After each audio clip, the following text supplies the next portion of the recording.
Knowing how to break down a job description and to create a skills graph will enable you to create more relevant resumes and cover letters, as well as get you ready to prepare for an interview.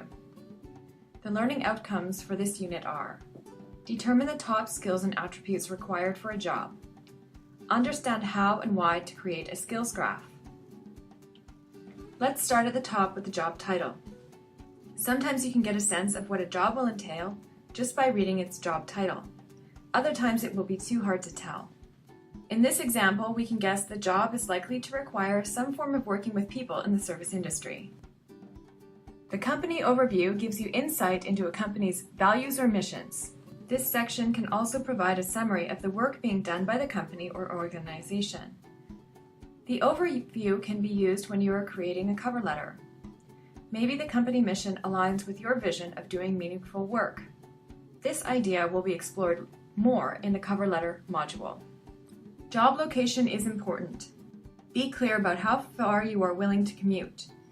If you are not willing to drive or transit to Abbotsford, for example, please don't apply to jobs that are located there. For your next step, print out a copy of the job description. When you go through the duties and responsibilities, highlight or circle keywords that are emphasized or repeated. In our example, customer service skills are emphasized at the top of the job description. Usually the skills listed at the top of the job description are the ones that are required the most by the employer. Also look for words that are repeated throughout the job description, as they signal an important skill. In this example, we see the words process and administrative used a couple of times. Now that you've identified what's important for the employer, it's time to think more deeply about what these skills are really asking for. In other words, what foundational skills and attributes are important when you are working with processing and administration?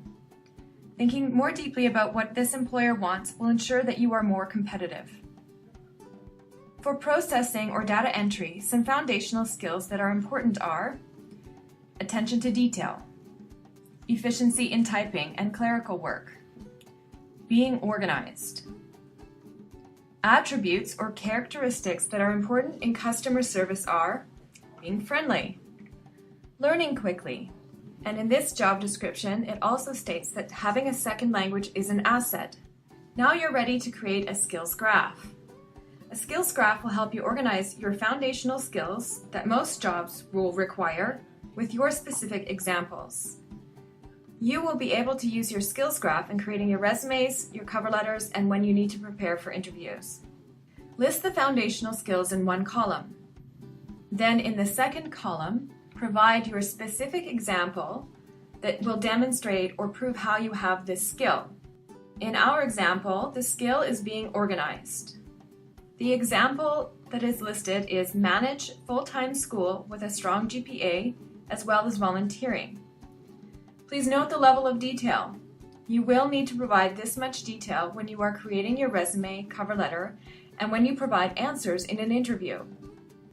If you don't have much experience working, please don't be discouraged. For example, if a job description emphasizes event planning or coordination as a common aspect of the position, that doesn't mean that you need to be a professional event planner. Remember, you can bring up examples from past experiences such as volunteering or teamwork you've done when working on a group project for school. Always remember that job descriptions are like wish lists. It's not expected for an applicant to have every single skill or experience posted within it. And you are not expected to be an expert at these skills either. Usually a willingness to learn, a willingness to try new things, and a genuine interest in the company or industry are great things to demonstrate when applying for a job. To review, to determine the top skills required for a job, look closely at the skills listed near the top of the job description, but also look for words that are repeated throughout the job description. Be sure to break down broader skills like communication into more foundational skills like writing and speaking. To determine what to highlight in your resume and cover letter, compare the job description to your skills graph. Choose to emphasize the skills that you think are most important from your comparison. If you come across a job description that doesn't tell you much about the company or the job, look on their website or do a Google search.